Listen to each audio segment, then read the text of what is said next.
Okay, class, so today we're talking about urbanization and the roles that race and class played in the formation of U.S. cities. And before we get into that, let's just take a brief recap of what we already know. Last week we learned about the Compromise of 1877.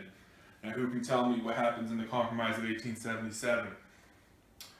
You're right, Rutherford B. Hayes becomes the president, but in exchange for a Republican president, they gave Democrats control of the South again. That means they removed all the soldiers from the South and allowed the Democrats free reign, essentially ending Reconstruction. Boom, end of Reconstruction. So Rutherford B. Hayes was a Republican, and the Democrats were the Southern, white supremacist, ex-slave owner type guys. That's very different from how it is now, right? We'll learn about why they switched parties a little later. It happens about 100 years after that. Because the Democrats had control of the South again, they got Jim Crow laws.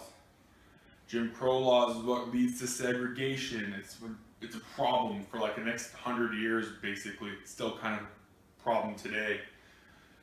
So African Americans are disenfranchised. If you remember, right after the Civil War, during Reconstruction, the African Americans all had the right to vote. They were very important in the institution of basically Ulysses S. Grant as president. Like I just said, it leads to segregation and the end of Reconstruction. Which Jim Crow kind of goes around 30 years or so, maybe a little less, 40 years. Then the Great Migration happened. A bunch of African Americans who had been disenfranchised and segregated, right, unhappy with their lives in the South, went from being, maybe middle class to very much lower class. They all moved to the North to escape the Jim Crow laws. So that's known as period known as the Great Migration. It happens at like the turn of the century, start of the 20th century.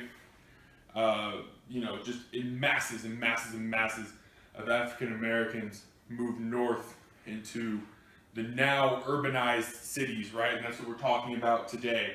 How they moved north and helped build factories, and they helped develop new cultures up there.